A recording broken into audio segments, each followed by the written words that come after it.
Regain d'activité au PDCI RDA. Une journée pas de tout repos pour le professeur Moïse Kakugi Kayue, secrétaire exécutif en chef du PDCI RDA, qui a pas de charge, a enchaîné ce mercredi 27 mai 2020 3 séances de travail de suite au sein de l'auditorium à la maison du parti à Cocody. Il a échangé à cet effet avec les délégués départementaux et communaux et les coordonnateurs du Grand Conseil régional du PDCI RDA des zones sud, est, ouest montagneux, centre et nord de la Côte d'Ivoire. Débutée à 11h, cette journée de travail entre celui qu'on appelle Capitaine Courage et ses soldats s'est achevée dans la soirée. À l'issue de ces échanges, le professeur Moïse Kakugi Kayue, secrétaire exécutif en chef du PDCI RDA, a fait la synthèse des travaux au micro de PDCI TV. La rencontre avec les délégués départementaux, communaux et les coordonnateurs du Grand Conseil est une reprise des activités. Avec la pandémie de la Covid-19, il y a eu une interruption des activités. Les activités ont été mises au ralenti au PDCI parce qu'il y avait des mesures, il ne fallait pas avoir plus de 50 personnes qui se regroupent. Et il y a eu une évolution. Maintenant, le chiffre est passé à 200. Donc nous avons pensé qu'il fallait relancer les activités, surtout que nous avons des échéances importantes comme la convention que nous devons préparer. Et aujourd'hui, avec les délégués, en 3 réunions, nous avons regroupé par zone, nous avons surtout parlé des audiences foraines. Les audiences foraines qui ont été décidées par le gouvernement avec un projet d'acquisition de pièces administratives. D'abord, le jugement supplétif pour ceux qui n'ont jamais eu de jugement et en même temps, le certificat de nationalité pour ceux qui ont plus de 18 ans et pour soit faire la carte nationale d'identité, soit pour se faire inscrire sur la liste électorale. Donc nous avions déjà mis les délégués en mission. Donc c'était un bilan d'étape que nous avons fait pour voir à peu près où chaque délégué en était. Donc ça a été des échanges très fructueux et avec des retours d'expérience. Et cependant, nous avons quelques précisions et quelques regrets. C'est qu'il y a des zones où, malgré le lancement de l'opération, parce que vous savez que ce projet a été édité par un arrêté interministériel du 29 avril dernier pour une période de 3 mois. Et à ce jour, nous sommes le 27 mai, il y a des sous-préfectures où les agents ne sont pas encore arrivés. Nous sommes en train de recenser les problèmes sur le terrain, parce qu'il y a un délai théorique, mais les gens n'ont même pas encore commencé. Donc nous avons demandé aux délégués de nous faire un rapport exhaustif pour qu'on puisse cibler ces zones. Par exemple, à Issia, à Ibodieu, ils n'ont pas commencé. Dans une autre zone, ils n'ont pas encore commencé. Et dans beaucoup de zones, c'est maintenant que les sous-préfets s'organisent pour voir comment aborder cette opération. Ça a été une rencontre très fructueuse.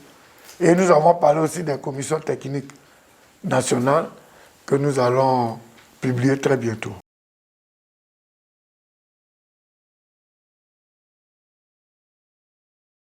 Nous nous sommes retrouvés sous l'égide du PNUD. On a discuté. D'abord, on a fait des propositions des pièces qu'il fallait donner pour s'inscrire et la période. La CI a proposé 2 semaines, nous avons dit que ce n'était pas suffisant. Il fallait au moins 1 mois parce que le nombre de personnes projetées est tel qu'il faut un peu plus de temps pour les inscrire. Les audiences foraines ont été lancées le 1er mai, donc normalement, pour 3 mois, c'est en juillet que ça finit. Donc si on fait l'inscription en juin, ceux qui vont s'inscrire, qui vont avoir leurs pièces après, ils s'inscrivent où? Donc ce n'est pas cohérent. Et d'ailleurs, nous avons fait une déclaration, nous avons fait une protestation auprès du PNUD, qui est le coordonnateur, facilitateur de cette opération, pour dire que nous ne sommes pas d'accord. Il faut qu'on fasse une réunion urgente pour avoir un consensus.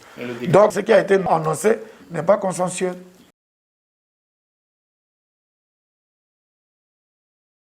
Nous leur avons demandé de mobiliser, c'est le moment de mobiliser tous les cadres de leur délégation, même les militants simples.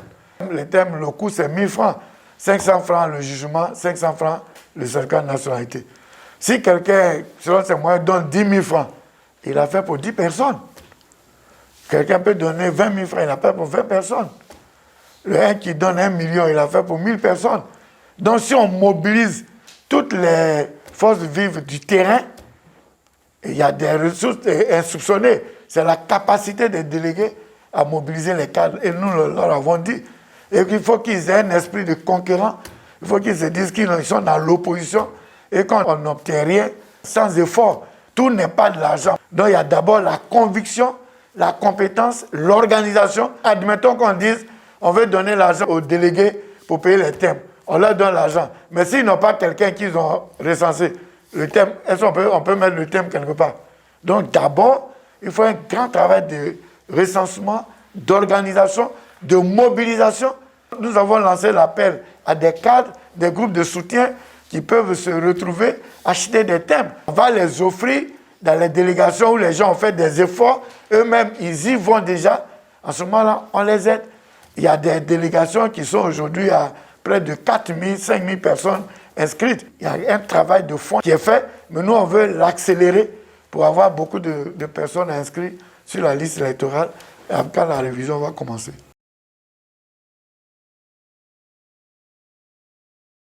On suit, il y a un degré de confiance et puis on a quand même des informations. Il ne faut pas dire qu'on est assis à piquer, on a des informations. Aujourd'hui, je sais précisément où ça ne marche pas, je le sais. C'est pour ça que j'ai convoqué la réunion.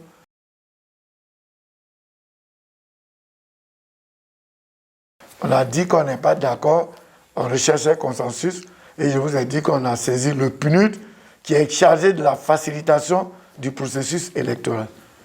Vous viendrez me voir après quel résultat ça donne. Un décret est pris par quelqu'un qui peut reprendre notre décret. Un opposant, ce n'est pas celui qui casse. Au début, on a dit que c'est la carte d'identité, on ne prenait pas la carte d'identité pour s'inscrire sur la liste. On n'a pas dit que c'est ça, on prenait pour voter. Pourquoi on a dit maintenant on n'a pas besoin de la carte d'identité, que c'est la carte de l'électeur qui vote? Pourquoi on a introduit le certificat de nationalité pour être sur la liste électorale? Est-ce qu'on en parlait avant? Mais c'est parce qu'un travail a été fait. Nous avons notre façon de travailler et nous allons continuer avec la même façon de travailler. Tout n'est pas dans la violence.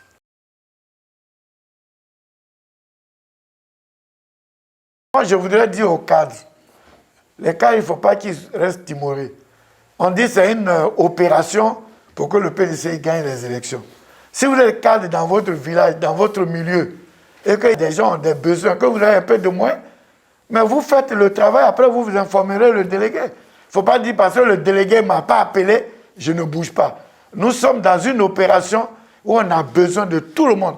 Donc on demande aux cadres, qu'ils soient BP, qu'ils ne soient pas BP, qui sont dans les milieux et qui peuvent faire quelque chose, de le faire. Et ils reverseront cela au niveau du délégué qui le leur reconnaîtra. Et ils peuvent venir nous saisir directement aussi pour nous dire le travail qu'ils sont en train de faire sur le terrain.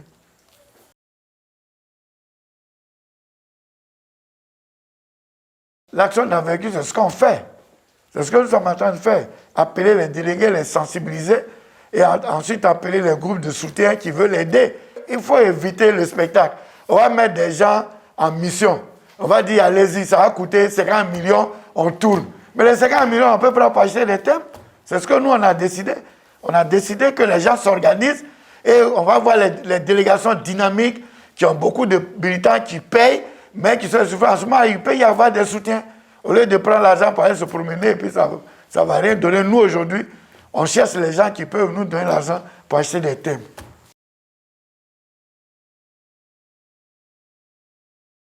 L'appel que j'ai à lancer, c'est que les militants et les responsables politiques du PDCI prennent le dossier à bras le corps.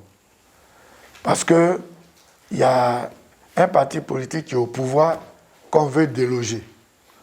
Et j'ai toujours donné cet exemple, que quand tu es dans l'opposition, que tu veux prendre le pouvoir, c'est comme si tu mets ta main dans la gueule d'un berger allemand. Donc ce n'est pas facile, mais il faut s'armer, il faut être moralement fort, et on peut. Et comme je le dis, il y a des signes qui montrent que le PDCI peut revenir au pouvoir, mais c'est une mobilisation générale. Ce n'est pas le fait de quelques individus, c'est tout le monde. Sur tous les cadres du PDCI, tous les grands militants du PDCI, sur toute l'étendue du territoire national, chacun donnait 10 000 francs. Mais on a fini de faire les pièces de tout le monde. Donc c'est la solidarité Donc je pourrais profiter pour lancer un appel à la solidarité, à la mobilisation générale. Pour faire la cas, il ne faut pas laisser cette opération dans les mains de ceux délégués qui ont déjà beaucoup fait. C'est le moment d'aider les délégués, qu'on soit secrétaire exécutif, qu'on soit vice-président, membre du bureau politique, du grand conseil, même les secrétaires de section. Secrétaires de section, c'est des personnalités. Ils sont à la tête des sections. Ils peuvent même, quelqu'un, si tu as 5 000 francs, mais tu as fait 5 jugements, ça te fait 5 personnes sur la liste électorale. Quand on va additionner les 2, 3, 5, mais ça atteint les milliers. Donc je lance un appel au nom du président Bédié à la mobilisation générale. On peut le faire parce qu'on est représenté sur toute l'étendue du territoire national. On va réussir et je sais qu'on aura un bon résultat. Et cette fois-ci, j'ai vu, ça fait longtemps que je suis à la direction du parti, nous sommes plus mobilisés pour cette révision électorale que par le passé.